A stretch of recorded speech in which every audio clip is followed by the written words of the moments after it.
ನಮಸ್ತೆ. 20ನೇ ತಾರೀಕು 8ನೇ ತಿಂಗಳು 2026 ಗುರುವಾರ ದಿನ. ಇವತ್ತು ರಾಹುಕಾಲ 1:57 ಮಧ್ಯಾಹ್ನದಿಂದ 3:30. ಯಮಗಂಡ ಕಾಲ ಬೆಳಿಗ್ಗೆನೆ ಬಂದುಬಿಡುತ್ತದೆ 6:08ರಿಂದ 7:42.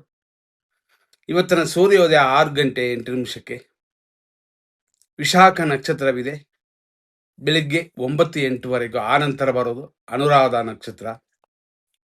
ಹಂಗಾಗಿ 2 ನಕ್ಷತ್ರಗಳಲ್ಲಿ ವಿಶಾಖ ನಕ್ಷತ್ರ ರಾಕ್ಷಸಗಣ, ಅನುರಾಧ ನಕ್ಷತ್ರ ದೇವಗಣ. ಈ ನಕ್ಷತ್ರಗಳಲ್ಲಿ ಸಾಮಾನ್ಯವಾಗಿ ಅನುರಾಧ ನಕ್ಷತ್ರದಲ್ಲಿ ಹುಟ್ಟಿದ್ರೆ ಶುಭವೆಂದು ಜನಗಳು ಹೇಳುತ್ತಿದ್ದಾರೆ. ಅದರಲ್ಲೂ ಮಹಾ ನಕ್ಷತ್ರ ಅಂತ ಒಂದು ವಿಷಯವಿರುತ್ತದೆ.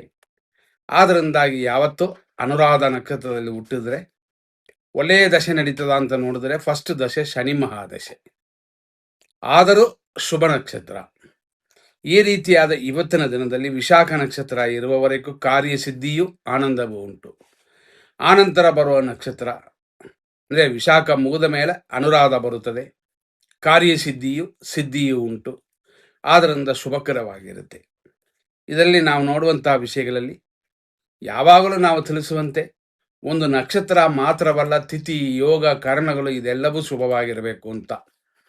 ಇವತ್ತಿನ ದಿನದಲ್ಲಿ ನಕ್ಷತ್ರ ಪಾದಗಳನ್ನ ನೋಡೋಣ. 6-8ರಿಂದ ವೃಶ್ಚಿಕ ರಾಶಿ. ಇವತ್ತಿನ ದಿನದಲ್ಲಿ 6-8ರಿಂದ 9-8ವರೆಗೂ ವಿಶಾಖ ನಕ್ಷತ್ರ 4ನೇ ಪಾದ.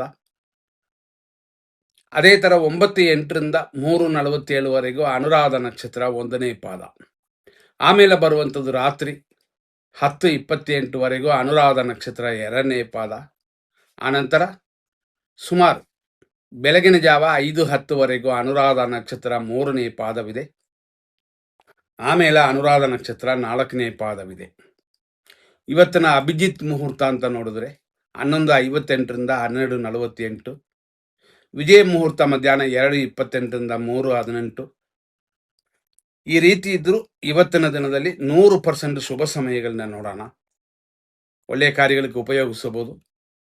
ಆದರೂ ನಾವು ಯಾವತ್ತೂ ಹೇಳಿದಂತೆ ಒಂದು ನಕ್ಷತ್ರ ಶುಭವಾಗಿದ್ದರೆ ಮಾತ್ರನೇ ಅನುಕೂಲ ಕೊಡುತ್ತದೆ ಅಂತ ನಾವು ಹೇಳಿದ್ವಿ ಯಾವತ್ತೂ. ಆದ್ದರಿಂದಾಗಿ ನೋಡಿದ್ರೆ ಇವತ್ತು ಶುಭಕರವಾಗಿದೆ. ಹಂಗಾಗಿ ನಕ್ಷತ್ರ ದೋಷವಿಲ್ಲ. ಆದರೂ ತಿಥಿ ದೋಷವಿಲ್ಲದೆ ಇರಬೇಕಾಗ್ತದೆ. ಇವತ್ತು ಇರೋದರಲ್ಲಿ ಶುಭವಾಗಿ ಎಲ್ಲವೂ ಇದೆ. ಬೆಳಿಗ್ಗೆ 7:44ರಿಂದ 10:01ವರೆಗೂ ಶುಭ ಸಮಯ. 12:12ರಿಂದ 1:33 ಇದು ಒಂದು ಶುಭ ಸಮಯ. 4:10ರಿಂದ ರಾತ್ರಿ 8:02ವರೆಗೂ ಒಂದು ಶುಭ ಸಮಯ. ರಾತ್ರಿ 9:32 ಮೇಲೆ ಒಂದು ಶುಭ ಸಮಯ. ಎಮರ್ಜೆನ್ಸಿಗೆಲ್ಲ ಉಪಯೋಗಿಸಬಹುದು.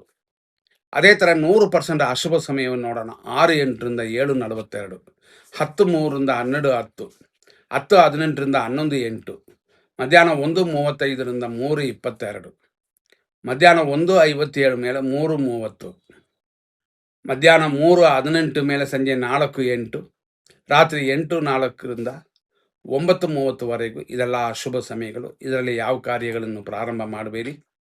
ಆದ್ದರಿಂದ ತಿಳಿದು ನಿಮ್ಮ ಕಾರ್ಯಗಳನ್ನ ಮಾಡಿ ಮುಂದಿನ ಸಂಚಿಕೆಯಲ್ಲಿ ನೋಡೋಣ. ಧನ್ಯವಾದಗಳು.